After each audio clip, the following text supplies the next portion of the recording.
Hello students, today I am here with a new lecture on organ transplantation. This is a general lecture on the organ transplantation. Actually, this is the common topic in bachelor and masters related to the biological science.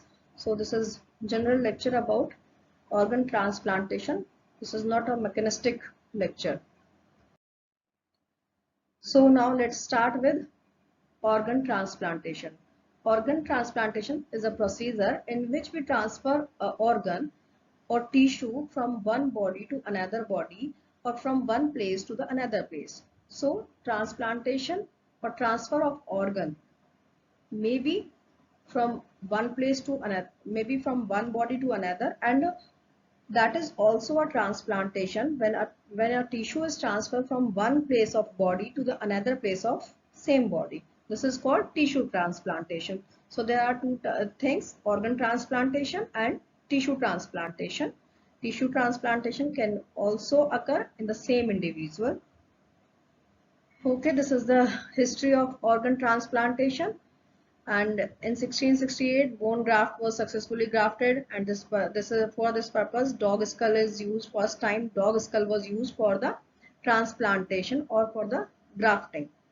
And human successful bone transplant किया गया था 1878 में, and first kidney was transplanted in 1954, and the recipient and donor were genetically identical. In next slide I will explain you what are the transplantation between the genetically identical twins and what are the different kind of transplantation. I will explain you later. And the pancreas was successfully transplanted in 1966, and in 1967 liver transplantation performed successfully, and heart transplanted in US in first time in 1967. So this is about the history of organ transplantation. Actually, you can prepare your own answer by using this slide. So the slides are in this manner that you can prepare your own notes on this topic. Okay, let's move on the next slide. There are two terms, donor and recipient. Donor is the person who is giving his organ. That person is is known as a donor, and recipient, the person who is accepting that organ, is called the recipient. This is general term. I think everyone knows about this. But now we will know in detail what kind of donors are there. In organ transplantation, the person who is giving the organ is called the donor, and donor are of two types. Majorly, donors को दो category में divide किया गया, living donor and deceased donor. Living donor, the person who is live but he want to donate his organ, like in many situations people want to give a kidney to their relative, to their friend. So this is a living donor, the person is live. And second is deceased donor. Deceased donor is the person when someone is died, and that person or that the family member of that person want to donate the organs of that dead person, is the deceased donor. Means कि जब कोई इंसान की death हो चुकी है और उसने ऑलरेडी कोई कॉन्ट्रैक्ट साइन किया हुआ है या कोई फॉर्म भरा हुआ है, डोनेशन फॉर्म भरा हुआ है, तो इन दैट केस अगर उसके ऑर्गन्स को डोनेट किया जाता है और कोई उसे डोनेट किया जाता है, तो that is the deceased donor. तो there are two types of donor, living donor and deceased donor. Further जो हमारे लिविंग डोनर है उन्हें हमने तीन कैटेगरी में फर्दर डिवाइड किया है, एंड वो था हमारा on the basis of the live and dead person. Now the living donor are of three types. On which basis? On the basis of the distant or on the basis of the recipient, किस category में है कि उसके लिए known है वो recipient या unknown है उसके लिए person. So on the basis of this, the living donor are of three types. Directed donor. Directed donor is the donor when when anyone is giving his or her organ to the known person. Means कि to his or her family person, to his or her friend. Means कि अगर कोई भी इंसान अपना organ donate कर रहा है किसी फैमिली मेंबर को, लाइक मदर अपने सन को करती है या किसी फैमिली रिलेटिव को करती है, that is a direct donor. जिसमें हम जानते भी हैं कि रेसिपिएंट कौन है और उसकी हमारा वो क्लोज रिलेटिव है। तो बोथ आर द सिचुएशन कि हमारे लिए वो जो रेसिपिएंट है दैट इज नोन, और he or she should be in our close relative or close friend. So this is the direct donor. Both are conditions are there. And second is non-directed donor. Non-directed donor is the donor who don't know कि who will be the recipient for his organ. Means like जब कोई death जिस इंसान की हो चुकी है, तो अगर वो अपने ऑर्गन डोनेशन के लिए पहले एग्रीमेंट दे चुका है, तो when he will die he don't know कि who will receive his organ, और उस कंडीशन में sometime we know या his relative knows about the recipient, and sometime they don't know. तो non directed donor is a donor जब उसे मालूम नहीं है कि रेसिपिएंट कौन होगा, और उनके रिलेटिव्स को sometimes they know and sometimes they don't know. Pair donor, pair donor जो होता है this is the special case. इसे हम एक पिक्चर के थ्रू समझेंगे पेयर डोनर क्या होता है। Next slide we will show the I will show the picture.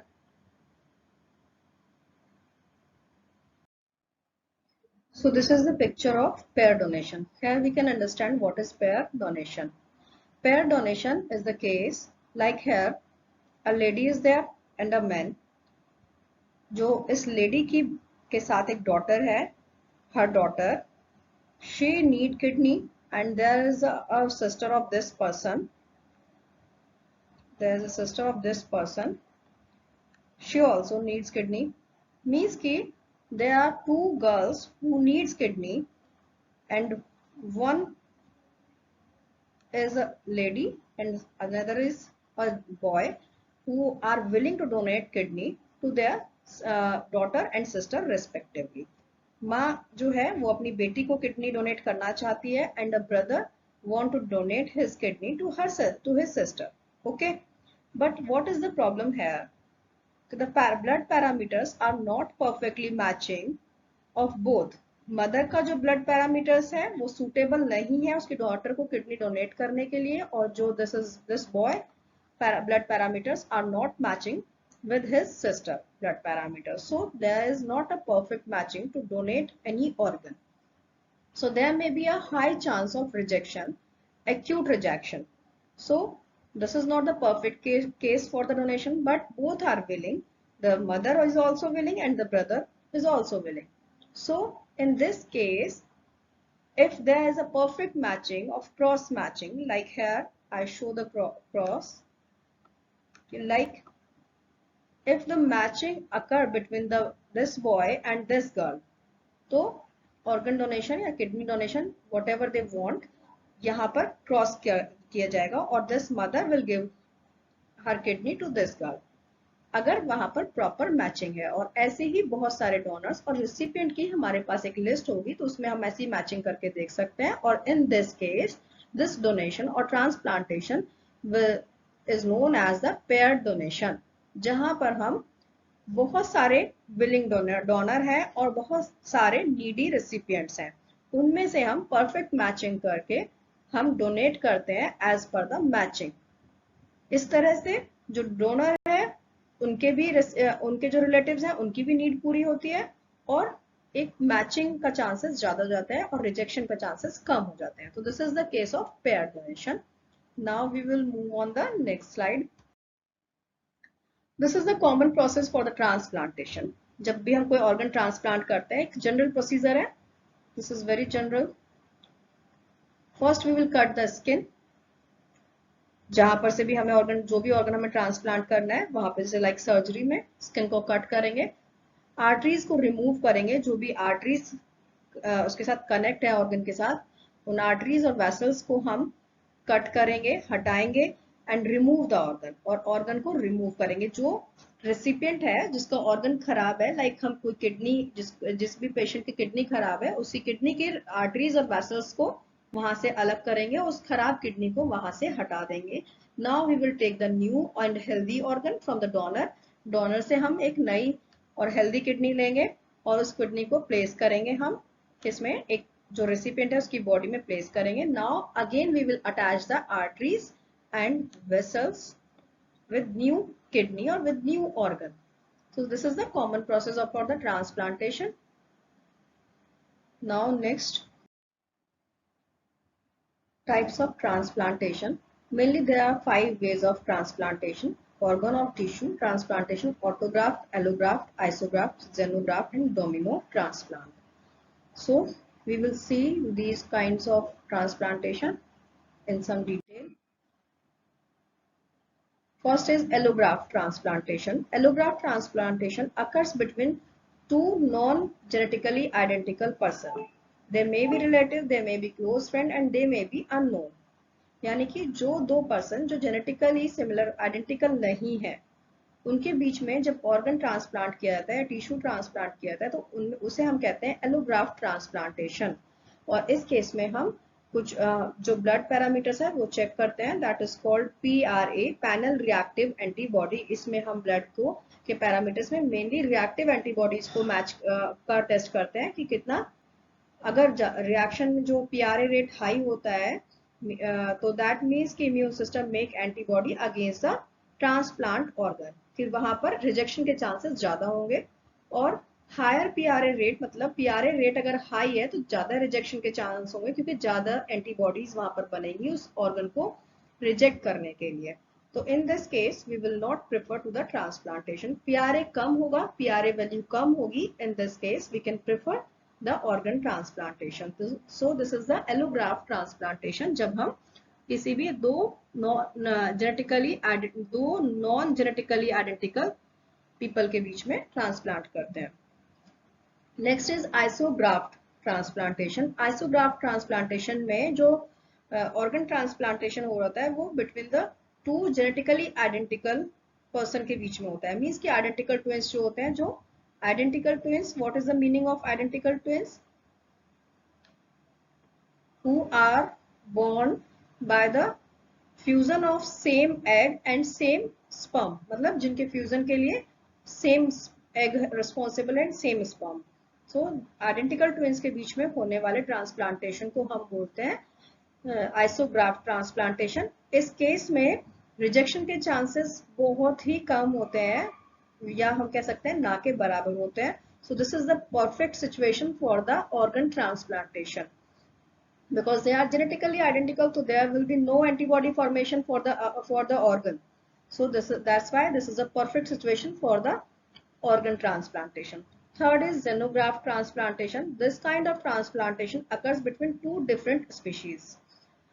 Many times you heard in news कि फर्स्ट जिसे हम देखा कि किसी एनिमल का हार्ट किडनी को ट्रांसप्लांट किया जाता है, ह्यूमन में कोशिश करते हैं या किसी और एनिमल में कोशिश करते हैं। मींस जब दो डिफरेंट स्पीशीज हम यूज कर रहे हैं ट्रांसप्लांटेशन के लिए, कि डोनर जो है that is from different species and recipient is from different species, in that case this is called the xenograft transplantation, and this is the most unsafe method of transplantation. In this case there is a highest chance of rejection, सबसे ज्यादा इसमें rejection के chances होते हैं, और many kind of disease can attack the recipient. So this is the less preferable, or we can say कि not preferable situation for the transplantation. This is just for the trial basis, for the experimental basis.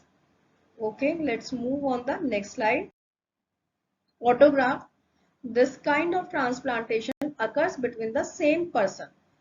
Means, and this kind of transplantation occurs for the blood and blood vessels and skin graft. Means कि जब skin को like you heard many times कि skin जो हमारी face की skin है, अगर वो damage हो चुकी है in any accident or by any circumstances, तो in that case the skin taken from the hidden part of the body like thighs or other places से हम स्किन को लेते हैं, और स्किन जो फेस की स्किन है उसको हम ग्राफ्टिंग करते हैं वहां पर, और वहां की स्किन को नॉर्मल कर देते हैं। सो this is the autograft kind of transplantation. And same things happens with the blood vessels. जो हमारी ब्लड वेसल्स जो जहां पर the site is more preferable, तो उस साइट के लिए का जहां पर इन्फ्लामेशन हो गया और वो पर्टिकुलर साइट जो है वहां की ब्लड वेसल्स डैमेज हो चुके हैं, but that is the important place. Like अगर near to liver, near to heart कोई ब्लड वेसल जो है वो डैमेज हो चुकी है, तो उस ब्लड वेसल को फिल करने के लिए हम कोई अनयूजुअल प्लेस है जहां पर ब्लड वेसल्स की थोड़ी सप्लाई कम भी होती है, तो it can be adjust.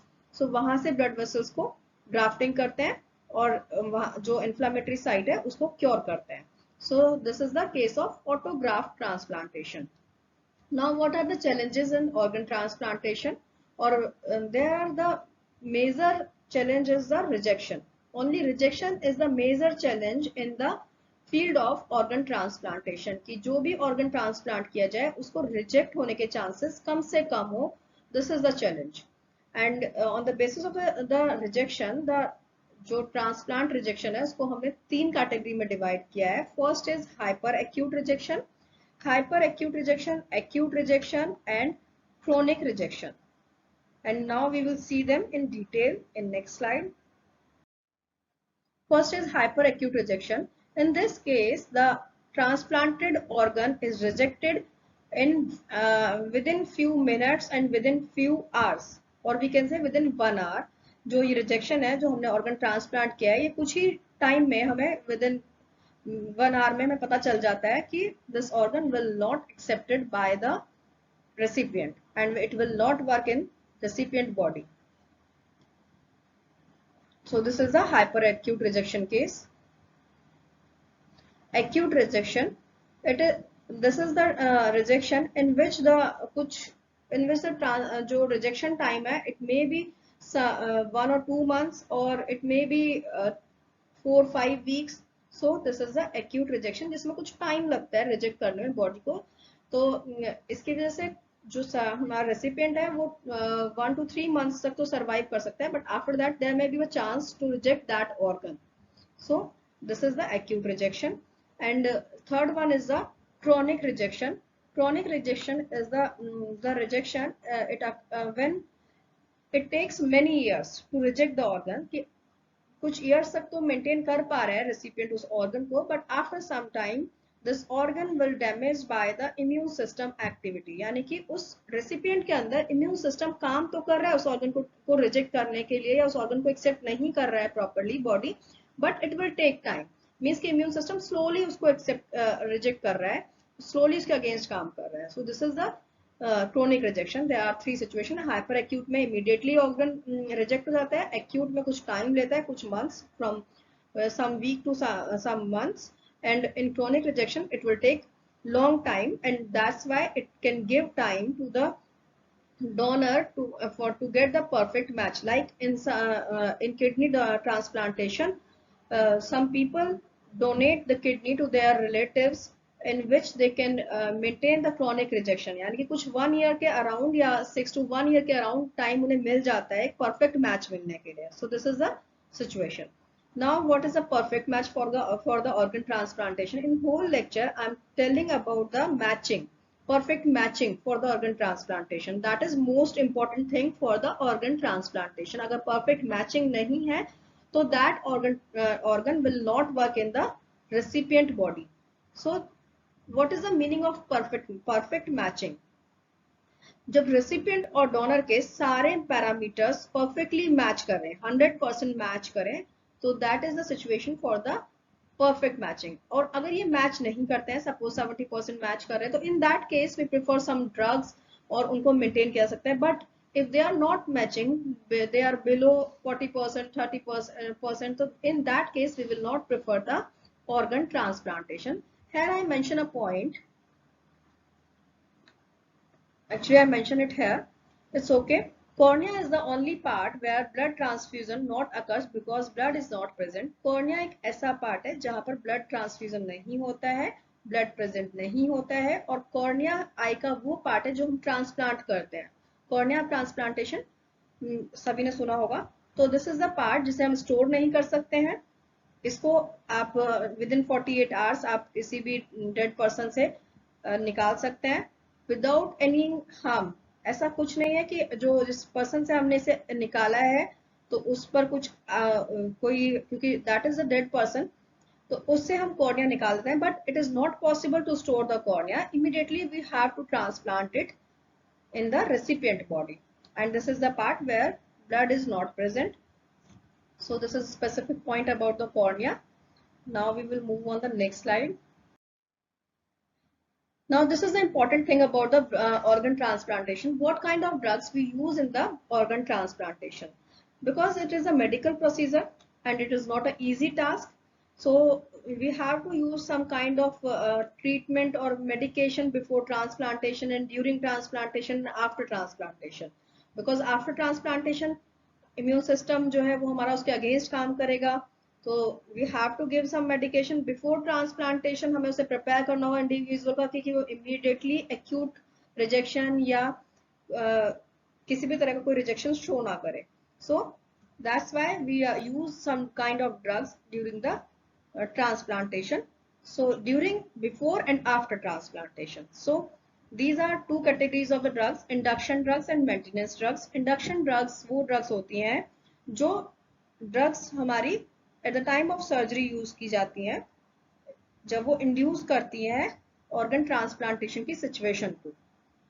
Induction drug को हम जो है वो हम इम्यून सिस्टम को सप्रेस करने के लिए ड्यूरिंग द सर्जरी टाइम हम जो हमारा इम्यून सिस्टम है वो एक्यूट रिजेक्शन ना शो करे उसके लिए हम इंडक्शन ड्रग यूज करते हैं. Next is maintenance drug. It is use for long time for reducing the risk of rejection. Induction, अच्छा एक और थिंग है, एक चीज है यहाँ पर, इंडक्शन ड्रग हम वो भी उन्हें भी इंक्लूड करते हैं इंडक्शन ड्रग में जो हम बिफोर सर्जरी देते हैं.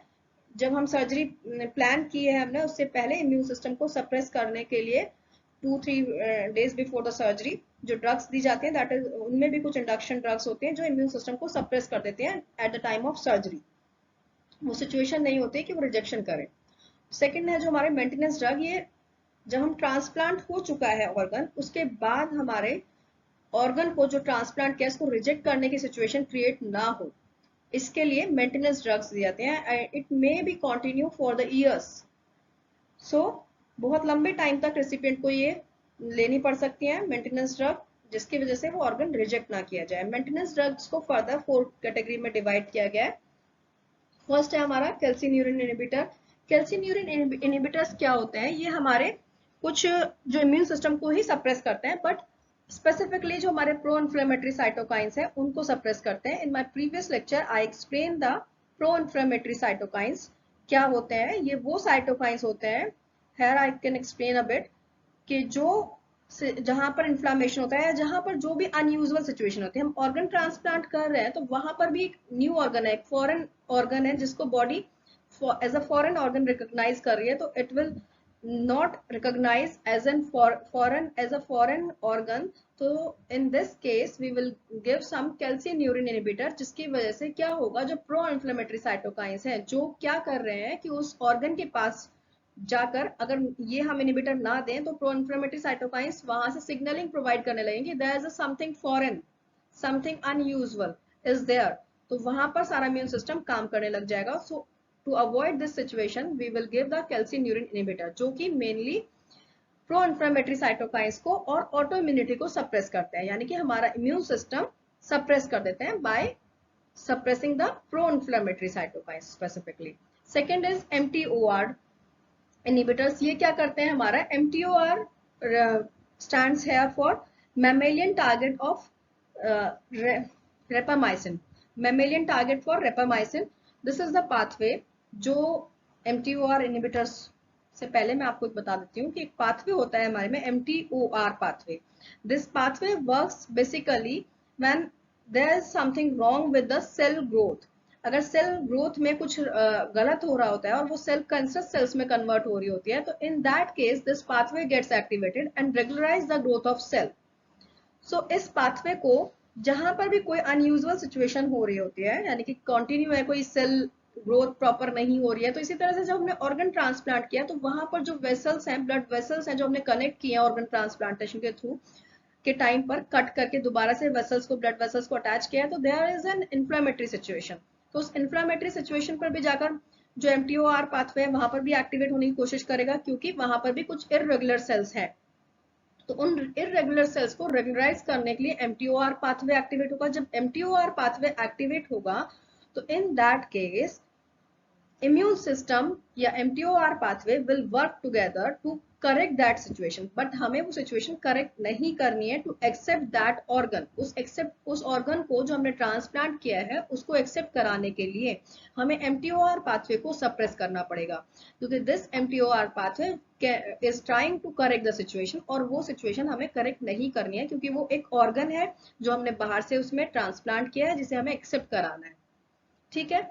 And some are anti proliferative drug. जो एंटी प्रोलिफरेटिव ड्रग भी क्या करती हैं, जो हमारी सेल्स हैं जो ऑर्गन ट्रांसप्लांट के उसके आसपास की जो सेल्स हैं उनको प्रोलिफरेशन होने से, यानी कि वहां पर कुछ भी डेथ होने से सेल की बचा ले. जो ऑर्गन हमने नया ट्रांसप्लांट किया है उसके आसपास की जो भी सेल्स हैं वो डेड ना हो, इसलिए हम एंटी प्रोलिफरेटिव ड्रग देते हैं और some steroids to suppress the immune system. तो these are the main functions of the maintenance drug, जो कि इम्यून सिस्टम को ट्रांसप्लांट होने के बाद हमें रिजेक्शन से बचाने के लिए मेंटेनेंस ड्रग्स को यूज करना होता है. So this is all about the organ transplantation, and thank you. This is general things about the organ transplantation. Okay, thanks a lot.